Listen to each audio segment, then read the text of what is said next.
What's up? We're back, another video, and we're gonna talk about the Baja 400 in my trophy truck.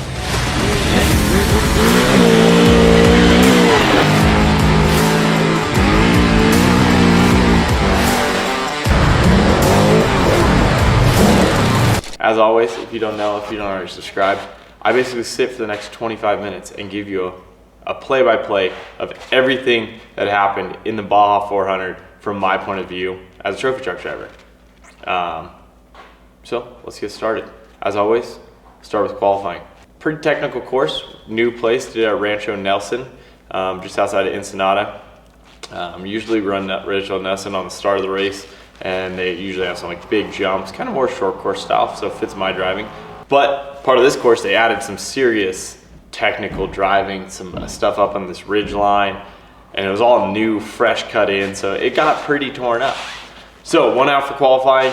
For me, I'm still learning with this thing a ton and kind of how to charge, how to, every time I get in the all-wheel drive trophy truck, I learn something new. So my expectations for qualifying, I'm always shooting kind of for a top 5. With my background in short course, qualifying is kind of my niche thing, so I always expect to perform decently well. But one out, qualified. Overall, the run felt pretty good.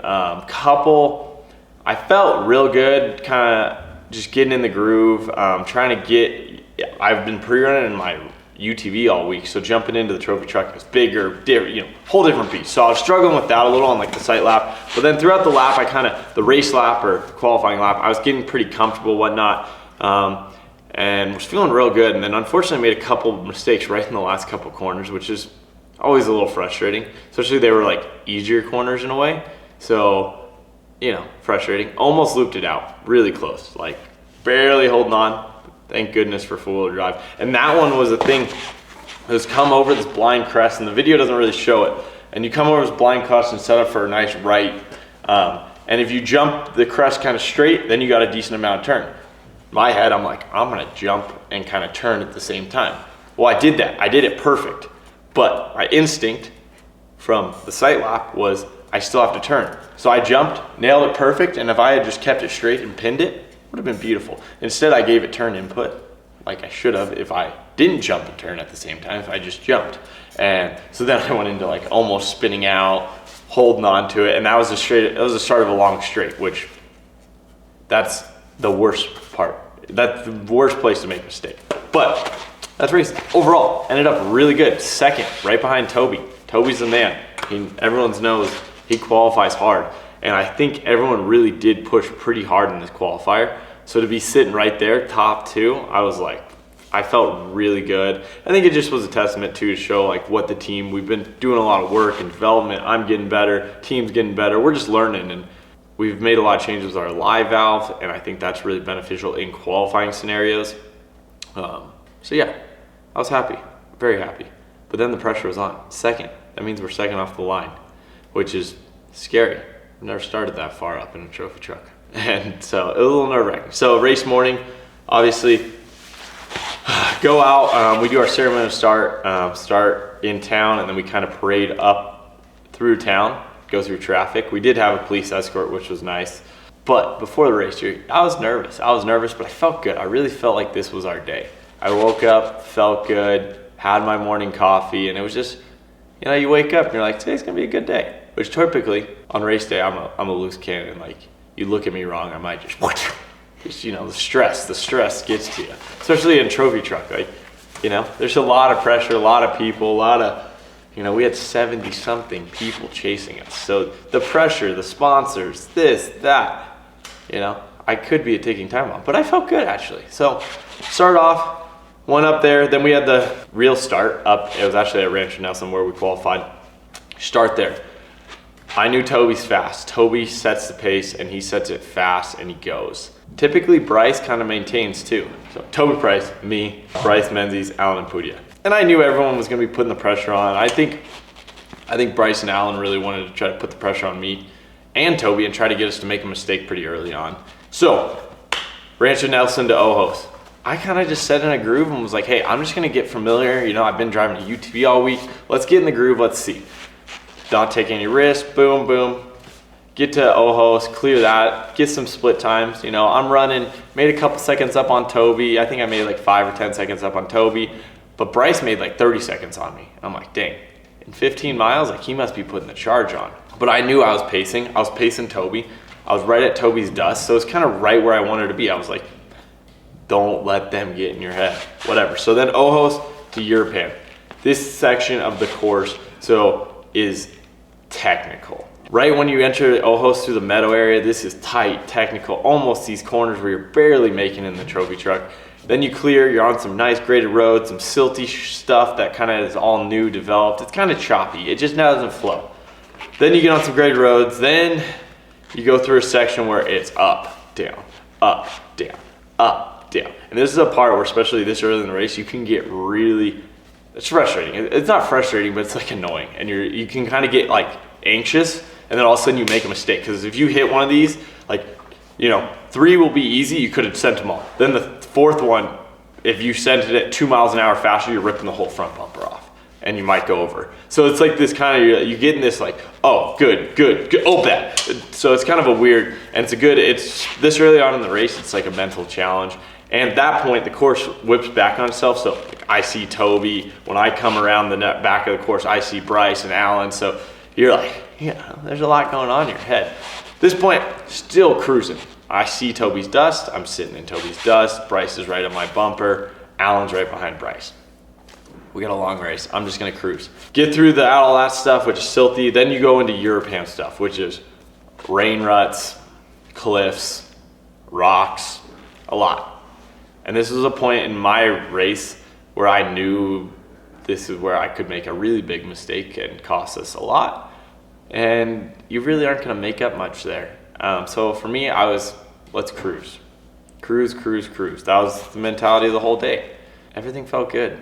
I wasn't taking no mistakes, just cruising. And then we got an alarm. Slow leaking tire. So at this point, you're just like, oh, no, please don't be happening right now. Please seal up. You know, sometimes they'll leak slow. You know, it's losing a couple pounds every few miles. We can maintain that. This one started doing that, and then all of a sudden, it was more and more and more. And ultimately, we had to pull over and change this tire. And which is frustrating because it wasn't like I smoked a rock and earned it. It was just unfortunate. I don't know. I'm sure I hit something, but it wasn't anything big enough to blow it out. It just was a slow leaker that only got worse and worse.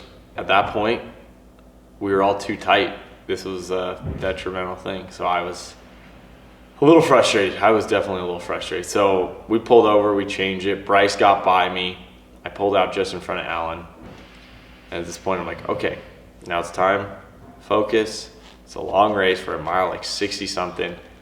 Just focus. At that point, so we're dropping down about 10 more miles. We hit a highway. So drop all through Europan. At this point, I'm like, all right, just need to make up a little bit of time, try to get some time so Alan's a little bit off my back door, and you know, back up to Bryce where I need to be. Now 3rd on the road. I radio the guys. We're kind of debating, do we re-rack a tire? So re-racking a tire is adding. We left our spare. We are down from 2 spares to 1. So we have 1 spare. What do we do? Do we add a spare tire? Do we risk it? And a lot of people are like, you got 1.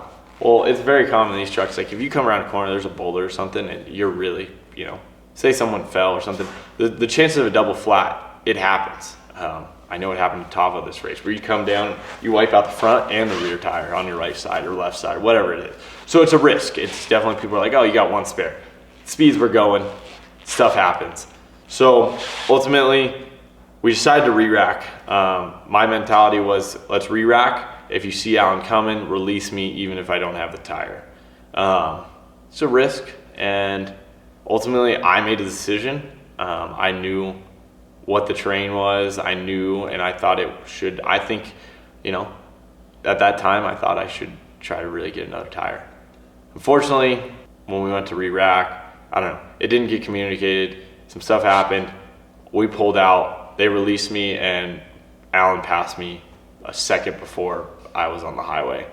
And so he got by me there too. At that point, I was very frustrated. I'm not gonna lie, I was a little, you know, I was kind of just bummed. Like I was like, dang, I shouldn't have re-racked. It was a bad decision on my part. but ultimately that's racing. It's my first year in trophy truck. I'm learning the games. I'm learning the strategies. And I hate that because we're a top performing team, but you know, we're learning still. This is our first year.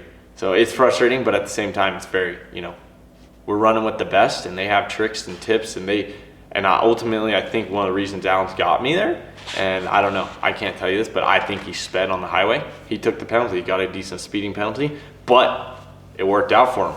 It was a risk. That's part of racing. We take big risks and it's all games.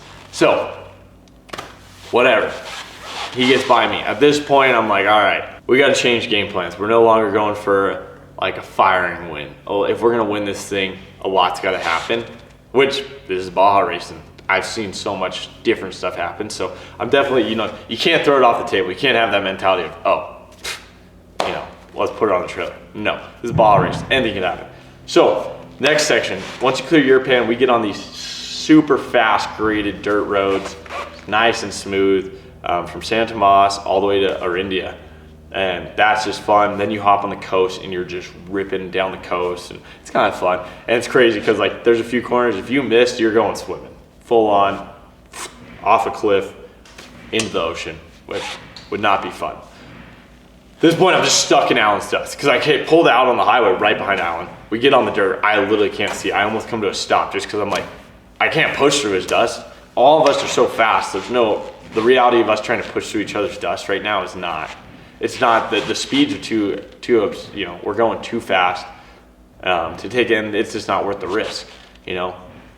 So I kind of just sit back, get a clear spot of Alan's dust, and okay, we're just gonna cruise behind Alan and see what happens. So cruising behind Alan, and I'm like, dude, you need to pick it up a little. He was kind of cruising. Alan had his race strategy, and he was cruising, and I did not want to cruise. And unfortunately, like Toby and Bryce were not cruising. They were on qualifying mode. They were full kill. So from San Tomas to Orindia area, they made some time on us. So at that point, I'm like, come on. Oh, I'm just getting antsy. And then the next few sections, you go towards San Vicente. It's a little more technical, kind of silty. Dust is really bad, so I kind of just had to back her down. Hey, we're in it for the long run, Christopher. That's what I kept telling myself. And you just got to be smart. This is such competitive racing. You can't make irrational decisions and stuff. So at that point, kind of go through there. You wind through these hills, up the mountains, up through some really choppy, some huge silt beds. It's kind of, the San Vicente area is tough. It's technical, a lot of little rocky, and then you kind of drop into these canyons, and lots of opportunities to make mistakes. So I'm just praying people make mistakes. Unfortunately, they're the best in the world. Making mistakes doesn't always happen, and they didn't make mistakes. So at that point, San Vicente, then we head down, jump back towards the coast. This is all a lot more fast, you know, cooking. You know, we're going down some of these graded roads next to the coast at 130, and you're good.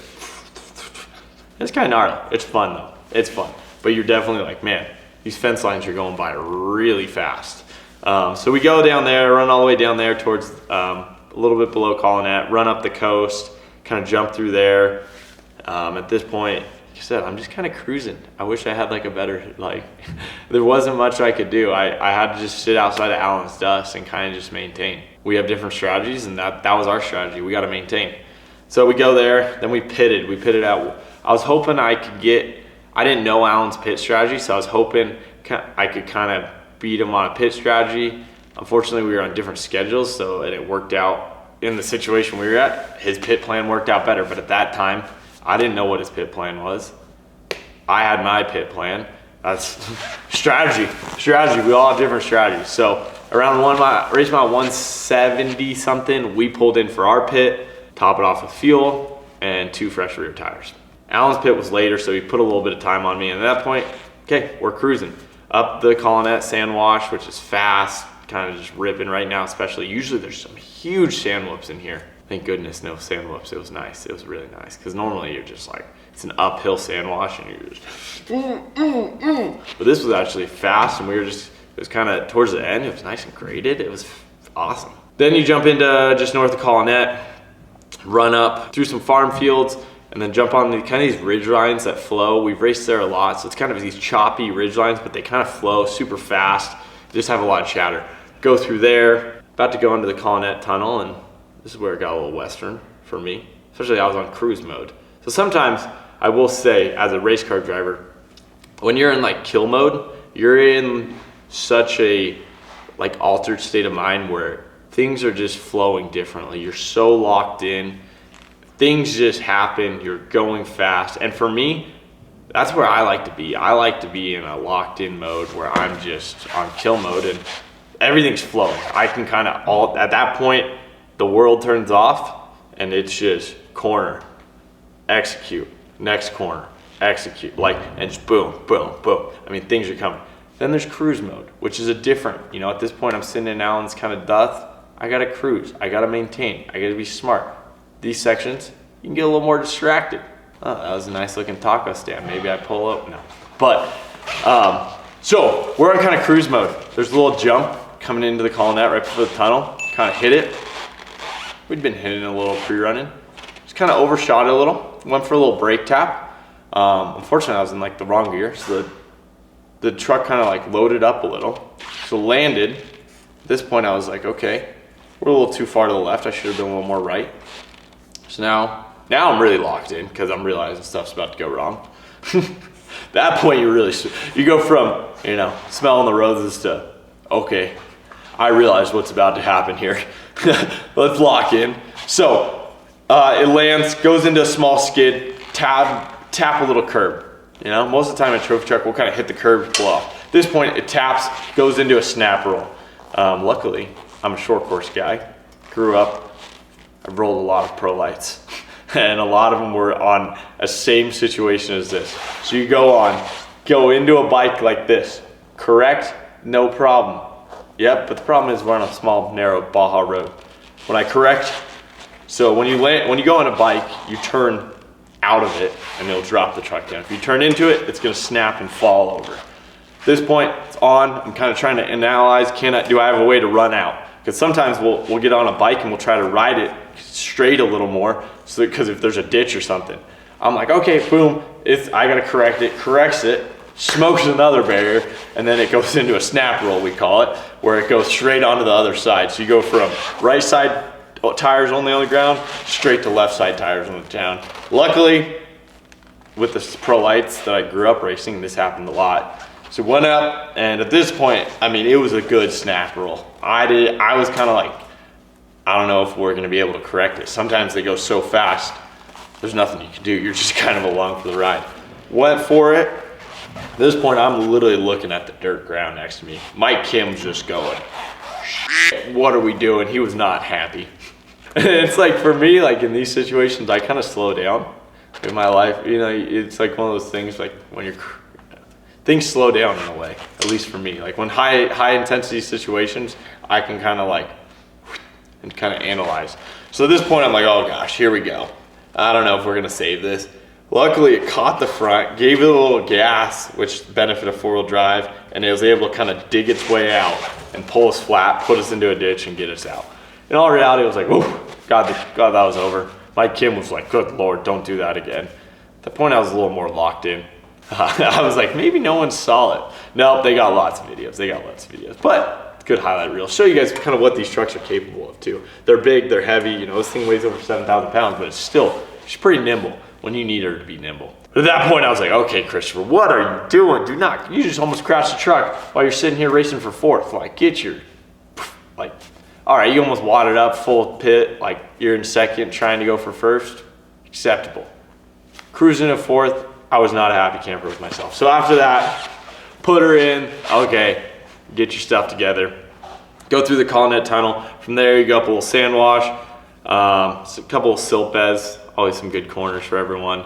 And then hop on the highway and run up towards San Vicente. It's like Jono, Colorado area, which is the crossover road. Crossover road is a nice, graded, fast road, very rally style, which, I went and watched a bunch of rally this summer, so I felt like I knew what I was doing.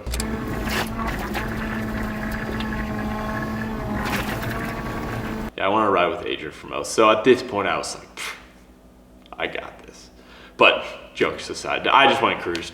At that point, like I said, we were in cruise mode. At this point, I need to make up a little time. So we cruised, caught back up towards Allen, kind of maintained that. Once you clear the crossover road, which crossover road is so much fun, especially in all-wheel drive, because you just come out of corners and you're just banging gears and 100 miles an hour, locked up, sliding into the next corner, rally car stuff, but with a 7,000 pound truck. So then you get off the crossover and it's just some nasty stuff. Not very fun, not very fun. It's just kind of nasty and it's really blown out. We've raced here a ton. There's some big silty hills. So at that point I'm like, I'm just gonna it's just nasty terrain. Ups, downs, creeks, you're in the trees and then silty and then just doesn't flow. Get through all that, go through a burned area, cross back over the crossover road. At that point, you jump on this like telephone pole road, which that thing's really nasty, rocky.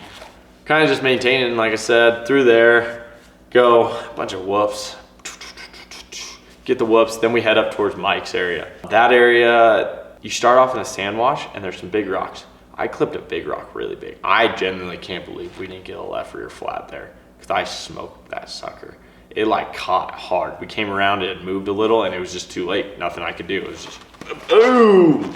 And I was like, yep, flat. And my Kim's like, no, it's fine. It's fine. And he's watching, we're watching gauges. We have tire pressure monitor sensors on it. So we're always maintaining heat and temps and pressure on these tires. So at that point, we're kind of cruising. I'm like, dang, I don't know how that didn't thing. Then you hop on a graded road, very fast, flowy, all the way up towards the Mike's area. Super fun, I like that. We normally run it the opposite way. So, it felt a little awkward because it's not what I'm used to, but flowing through that. Then we got to the burn section. So for those of you who don't know, while we were pre-running, there was a huge fire, like wildfire, that like was burning out of control, kept burning across the race course. We couldn't pre-run up there. There was smoke, there was flames. People had videos of, 50-foot flames crossing the race course and people were getting stuck, whatever. At this point, the fire had gone out, I think a couple days prior to racing, fortunately.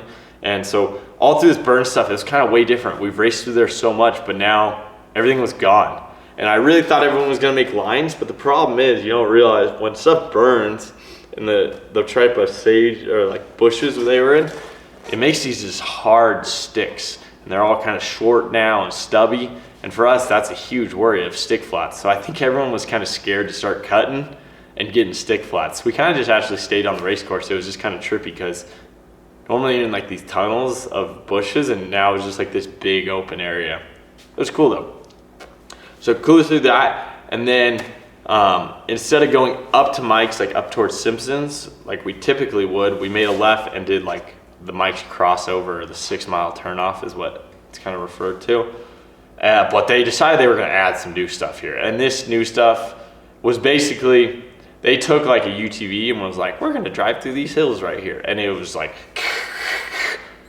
every day of pre-run, you're like, oh, hopefully it opens up. Hopefully it opened up. No. By the time we got there in the race truck, we were barely making corners. Actually, I had to back up on the first tight corner.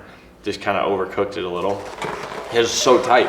And we're scraping both sides, going through these bushes, and it's just rocky and nasty. It's only a couple miles, but man, I was like, whew, I was so nervous going through there because it was just a place that you could make a mistake and it'd be pretty detrimental.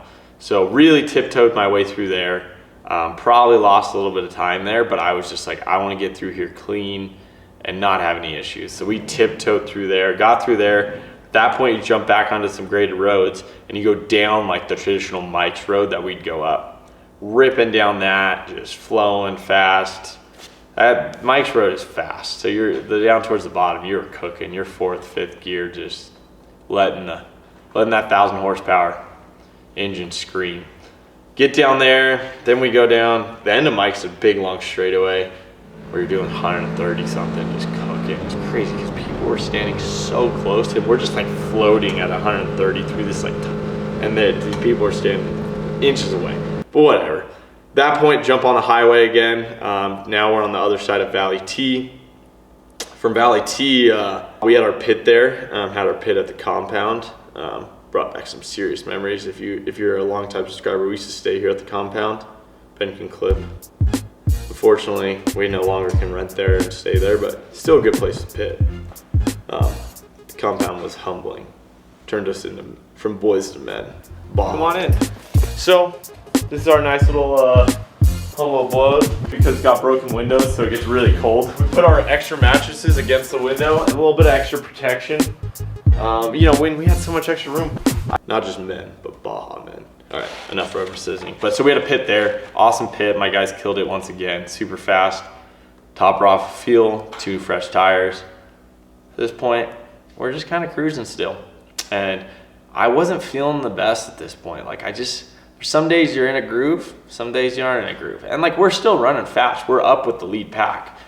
But for me, I was not, at this point I was like, all right, now it's just time to get to the finish. Let's get to the finish, let's cruise, maintain. And I just didn't feel like I was hitting all my parts, like points. I just kind of, if I really try to turn it on and push just to try to get to Alan's back door, which I gotta have Alan make a mistake, I gotta have Bryce make a mistake, and I gotta have Toby make a mistake to get through them, it just seemed like too big of a risk for me. So I kind of went in, like I said, cruise mode. So we're just maintaining, clear that area, jump up, go up the goat trail, legendary goat trail. Pretty easy this time of the year right now. Like there wasn't any big rocks. Sometimes rocks move in there and it gets techie and whatnot. It was pretty simple this race. So went up that, and then at that point you're kind of running through all this zigzaggy through Hamal area and Santa Clarita, and then like there's just all this stuff where you're just kind of back forth, and some of it's really fast graded roads, and then other sections are choppy, nasty, really chattery, and you're like, oh, let's get this over with. So we're kind of maintaining through that. Then once we clear a couple of those like backs, like if you look at the map, we kind of just all this back and forth. Like you see where you're going and you're like, oh, it's right there. And then you do like, you're like, oh, an hour later, we're finally there. Do all that, and then there was a new section, which we raced, I believe at the 400 last year, the opposite direction. Really tight tree, bushy again, kind of similar to stuff up towards Mike's, but less rocky, so a lot of people were cutting lines. So we had some nice good cut lines through there, clean through up through there. Got another flat. This one was definitely earned. Smoked a bush, and a stick just went. So I was a little frustrated with that. But when you're taking these big trucks through these tight little tree sections, it happens. And especially pre-running a UTV, you miss some of these big stumps and stuff and don't realize. And ultimately, I think this stump just kind of presented itself probably on race day. I think it got burned in a different way, and I just came around and boom. But yeah, so at that point we're cruising, get to K70, well actually it wasn't, well it was like K80 something, but jumped on the highway at like K80 something and went down to K77, very traditional way we come through on a lot of races. And that first section, there's some there's actually some tight trees and then flowy and then nice graded road and some really choppy, big, giant whoops where you're just like, but besides the point. Cruise through all that, and then there was a ton of new section. We've run this K77 to Ojos a ton in the past. Traditionally, Ojos to K77.